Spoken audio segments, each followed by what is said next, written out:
Indonesia, salam Nusantara dari Sabang sampai Maroke, dari Miangas sampai Pulau Rote. Mantalah iman kita, mantalah kasih kita, mantalah pengharapan kita. Tentunya dalam Yesus Kristus menjadi Tuhan dan Juru Selamat kita dan Juru Selamat dunia. Jangan katakan bahwa Yesus bukan Tuhan, jangan katakan pula bahwa Yesus bukan Juru Selamat. Dia adalah Tuhan, dia adalah Juru Selamat. Kalau engkau percaya, engkau akan diselamatkan. Kalau tidak percaya, engkau akan dihukum. Yohanes 3 ayat 36. Karena Yesus sudah berkata dalam Yohanes 14 ayat ke-6, Akulah jalan dan kebenaran dan hidup, tiada seorang sampai kepada Allah kalau tidak melalui aku. Puji nama Tuhan. Dan saya mengatakan kepada kita,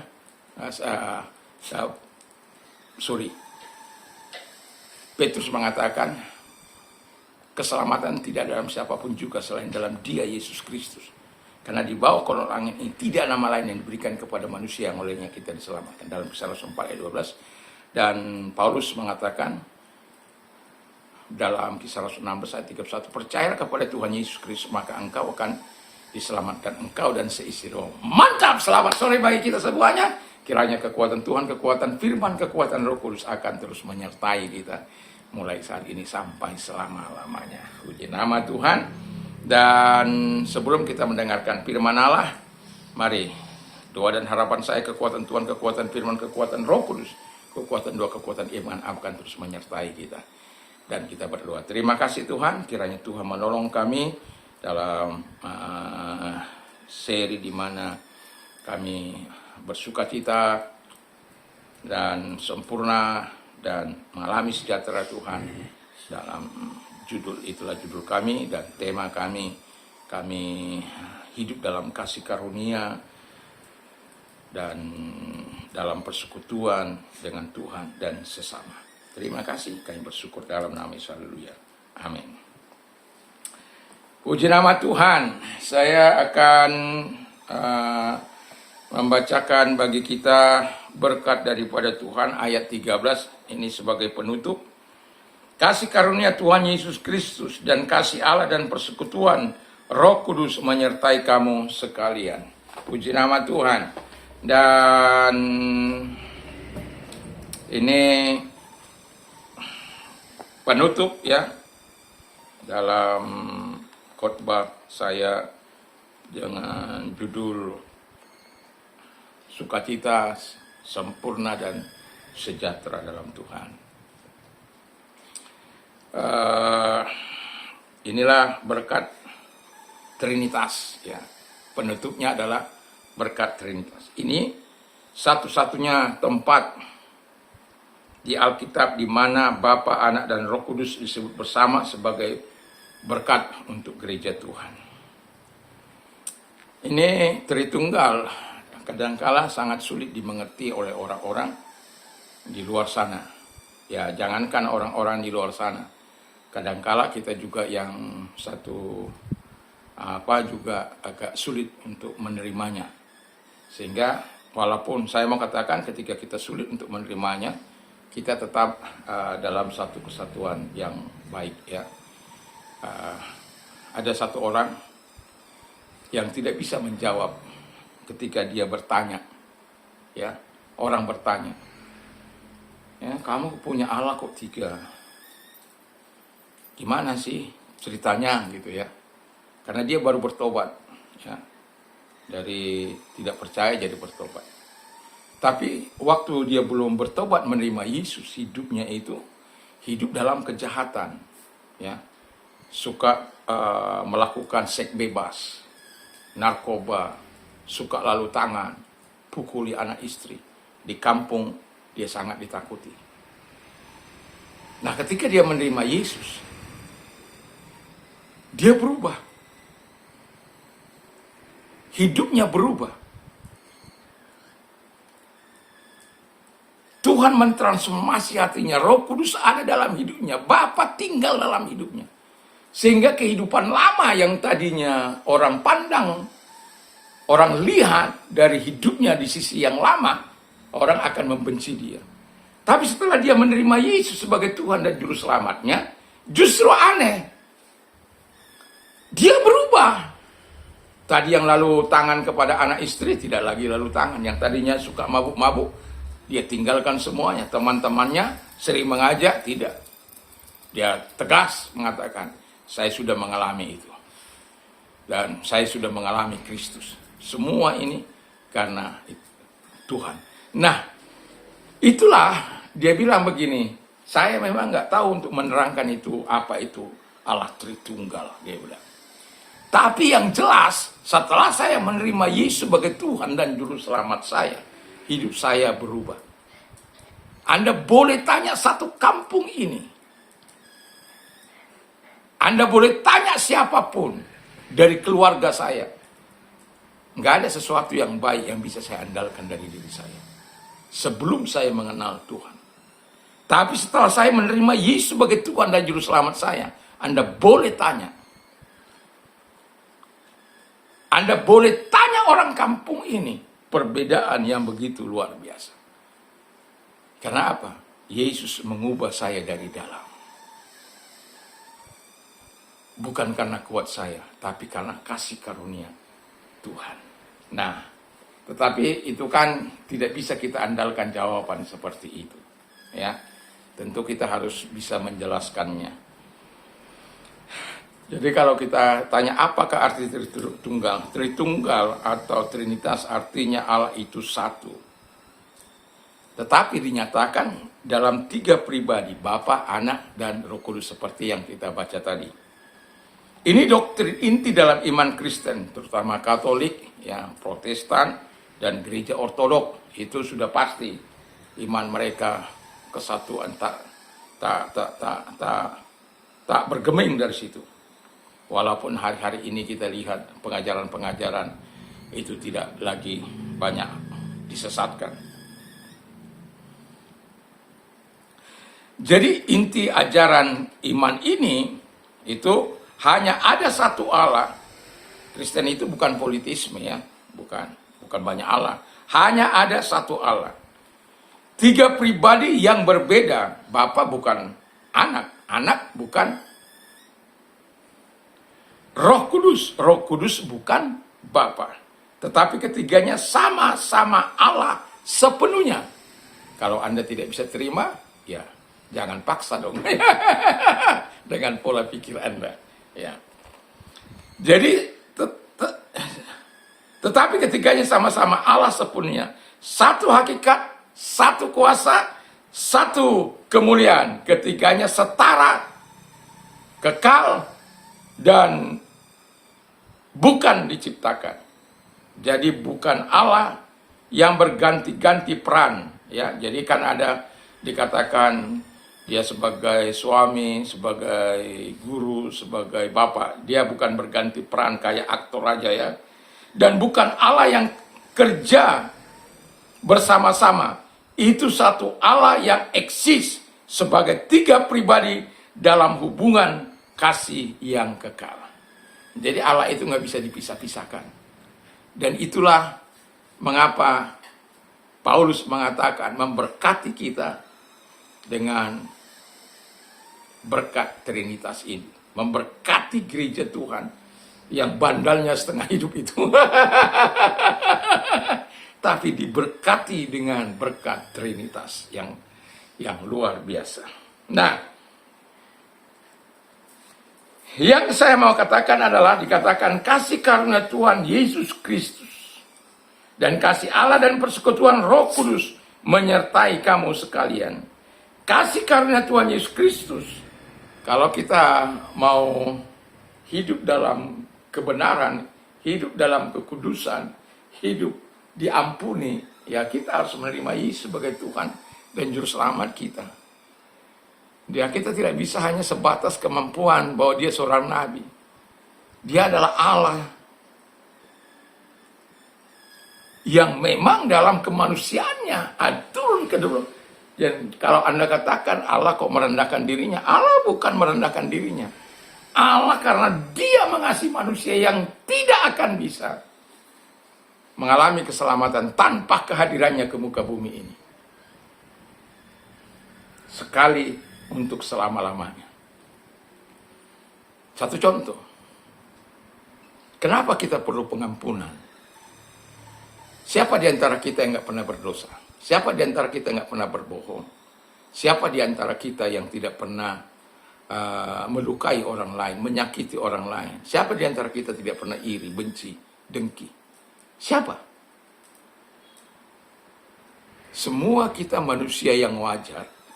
Nature kita itu sifatnya Adam yang telah jatuh dalam dosa. Anda bisa baca dalam Kejadian 5 ayat yang ketiga. Maka ada Adam yang kedua dengan nature-nya yang sempurna itu. Dan ketika kita mengikuti Adam pertama, kita jatuh dalam dosa. Tapi di Adam kedua ini ada kekuatan yang supranatural menyertai setiap gerejanya. Itulah sebabnya kasih karunia dari Tuhan Yesus cukup bagi kita. Paulus ketika dia minta duri dalam daging dicabut dari dirinya, Allah bilang, justru dalam kelemahanmu kuasaku semakin sempurna, kasih karuniaku semakin sempurna. Jadi jangan pikir dengan pola pikirmu, pikir dengan pola pikir ilahi. Jadi kasih karunia Allah itu adalah kasih yang menyertai kita, dan pengampunan dan penyelamatan yang dilakukan bagi kita yang berdosa ini. Jadi kalau tanpa dia kita akan masuk neraka semua. Tapi karena dia datang, maka dia turun ke dalam jurang maut. Ngapain sih dia turun ke dalam jurang maut? Itu untuk mengambil kunci jurang maut. Baca itu dalam Wahyu 1 ayat 17-18 itu. Dan mengambil kunci kerajaan jurang maut itu. Sehingga tidak ada lagi kita akan dimasukkan ke sana. Iblis akan buka dengan sebelah-sebelahnya. Tidak. Udah ada dipegang oleh Tuhan. Makanya orang yang mau masuk di situ, bukan untuk manusia, untuk setan itu sebenarnya.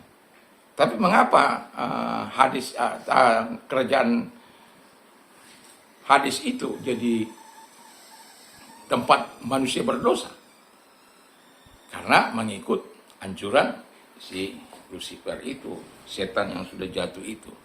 Nah itulah sebabnya kita yang jatuh dalam dosa diampuni dalam darahnya yang sudah tercurah di kayu salib di Kalvari, itu cukup menyucikan setiap kita yang percaya kepadanya. Makanya dalam Yohanes 1 ayat 12 dikatakan, sebanyak orang yang menerima dia diberinya kuasa untuk menjadi anak-anak Allah. Diberinya kuasa untuk menjadi anak-anak Allah.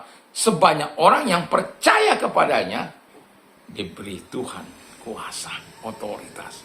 Otoritas untuk apa? Makanya Alkitab katakan kita tidak lagi di bawah kuasa dosa, tapi kuasa Tuhan. Setan tidak bisa menguasai kita.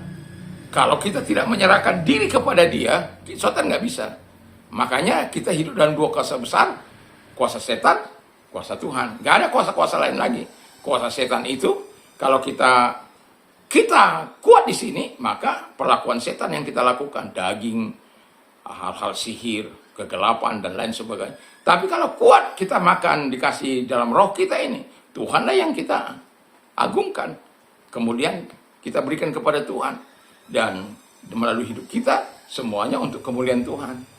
Jadi kalau ada orang hidup dalam kuasa kegelapan, kuasa setan, itu ya karena memang ada dua kekuatan itu. Tapi kita tidak boleh putus asa. Kita doakan orang-orang berdosa supaya terima Yesus sebagai Tuhan dan Juru Selamat. Tuhan yang akan memulihkan. Nah, kedua, kasih Allah. Ya. Penerimaan dan pemeliharaan Tuhan. Dia Bapa yang kekal, yang tidak pernah meninggalkan kita. Kan firman Allah katakan dalam dalam Ibrani 13 ayat yang ke-5 itu. Janganlah kamu menjadi hamba uang, cukupkanlah dirimu dengan apa yang ada padamu, ya. Kan itu. Lalu kemudian firman Allah, aku sekali-kali tidak akan membiarkan engkau, aku sekali-kali tidak akan meninggalkan engkau. Itu dia. Jadi dia sekali-kali tidak akan meninggalkan kita. Dia tidak sekali-kali akan membiarkan kita, meninggalkan kita. Dia tidak akan lakukan itu. Dan itu sebabnya kita tetap tinggal dalam kasih Allah itu.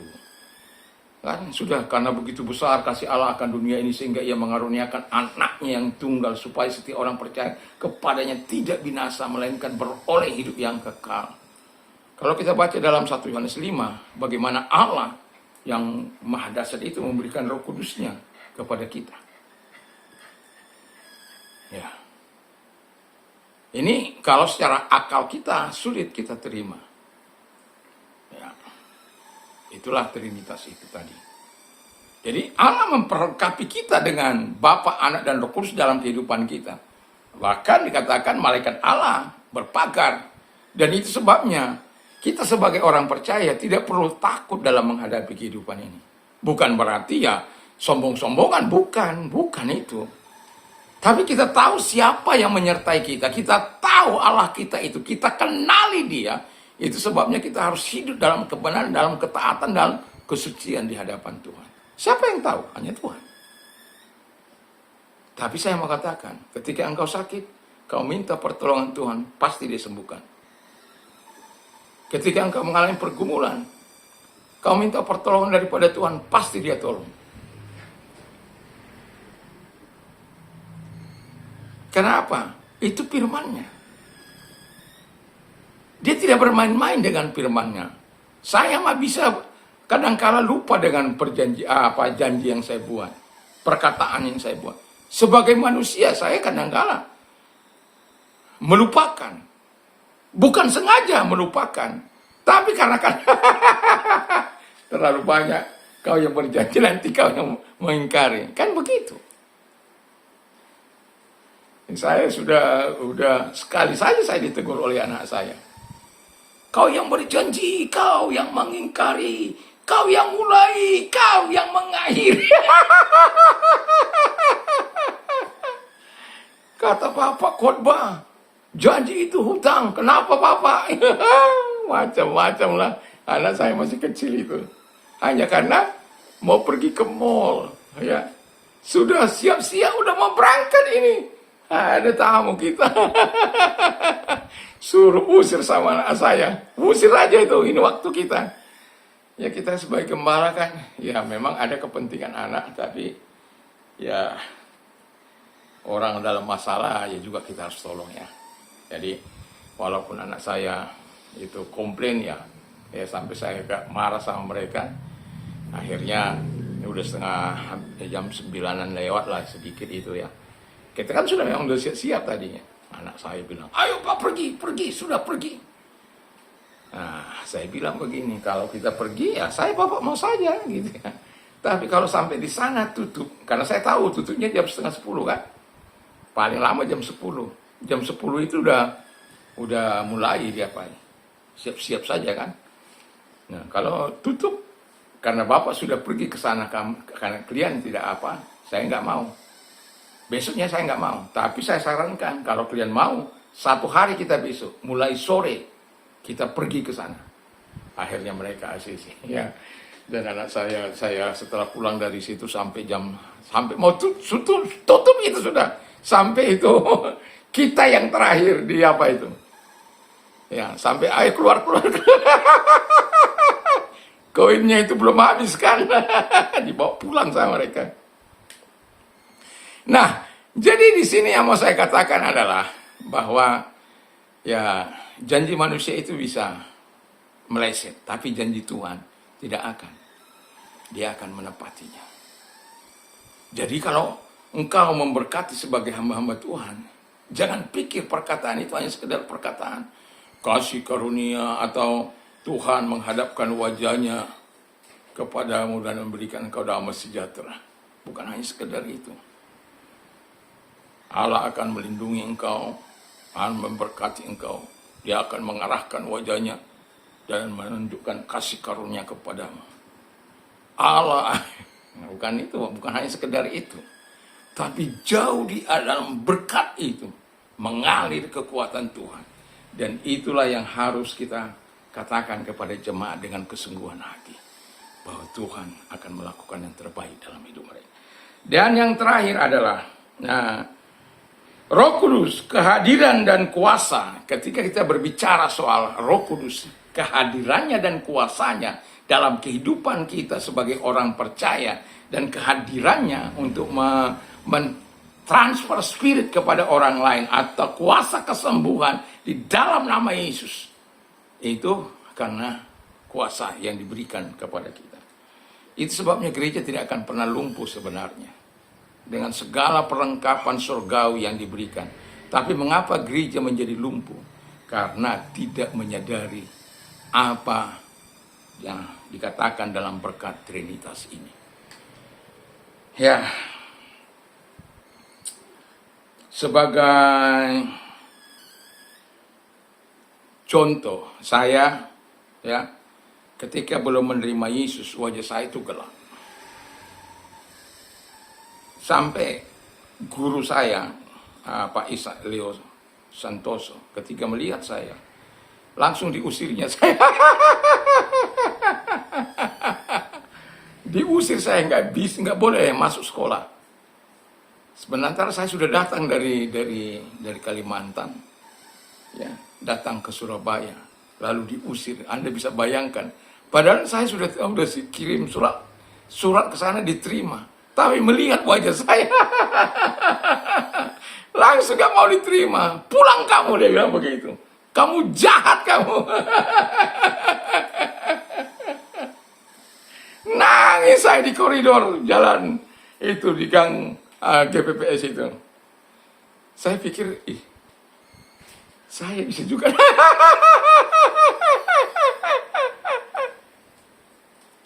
Tapi saya mengatakan sejak saya dalam Tuhan, saya sangat mudah nangis lah ya.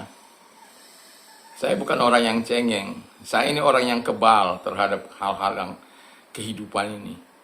Tapi kalau sudah di hadapan Tuhan, saya sering kali nangis di hadapan Tuhan. Ya, saya sadar siapa Dia.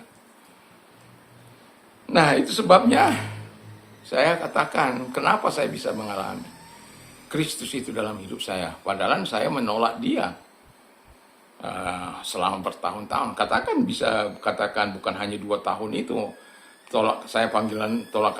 Panggilan itu memang 2 tahun. Tapi selama hidup saya, itu sebenarnya menolak Kristus dalam hidup saya. Dan saya mau hidup sesuai dengan standar saya, bukan standar ilahi. Tapi ketika Tuhan memanggil saya sadar saya orang berdosa.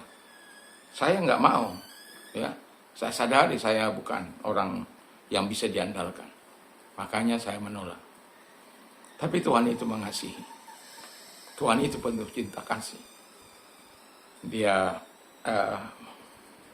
dengan setia di dalam pemberontakan saya, dengan setia Dia mengarahkan saya kepada hal-hal yang baik. Dan pada akhirnya ketika saya terus menolak, mengalami sakit, ya, yang kalau saya taruh di bibir saya ini, gelas itu bisa lengket itu gelas, ya. Jadi saya katakan, Tuhan, kalau Engkau sembuhkan ini, saya akan melayani. Dan saya bersyukur sejak itu. Ya kalau sariawan ya biasalah ya, sariawan. Tapi yang namanya pecah sampai sini, luka sampai ke dalam, itu gak akan, itu saya bilang itu nggak baik. Dan saya akhirnya Tuhan sembuhkan dan saya menyerahkan. Itu awalnya. Jadi, tapi saya juga proses Tuhan itu 3 kali 24 jam atau dalam 3 hari 7-10 Tuhan harus jawab doa saya. Harus ada sponsor dari Jawa, jangan dari Kalimantan, jangan dari Sumatera. Saya yang mengatakan begini, memangnya Tuhan itu sakti.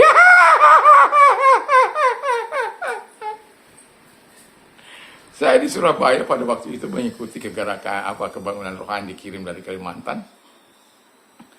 Di situ saya bilang, memangnya Tuhan itu sakti ya.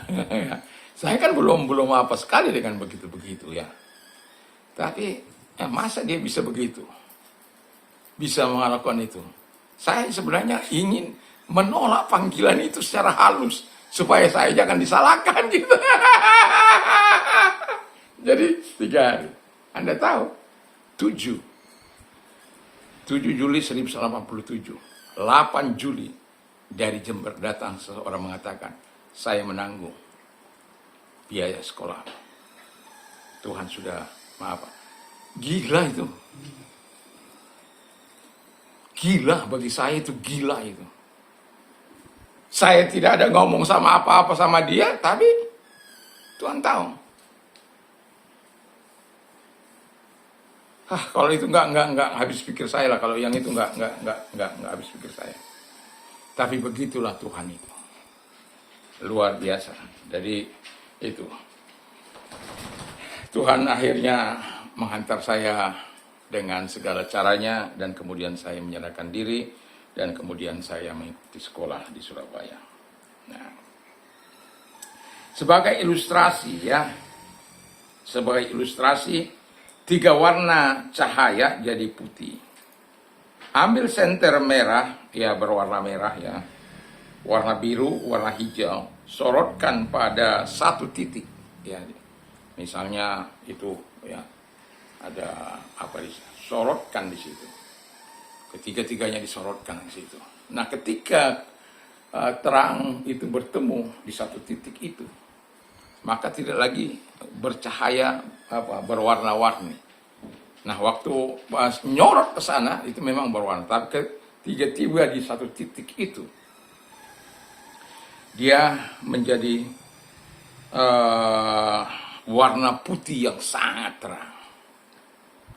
Ketika kita berada di dalam Bapa, Anak, dan Roh Kudus, gerejanya yang dimana kita diberkati oleh Trinitas itu, terang kita harus bercahaya karena ada Bapa, Anak, dan Roh Kudus dalam kehidupan kita. Terang Tuhan itulah yang menjaga kita. Terang Tuhan itulah yang menguatkan kita.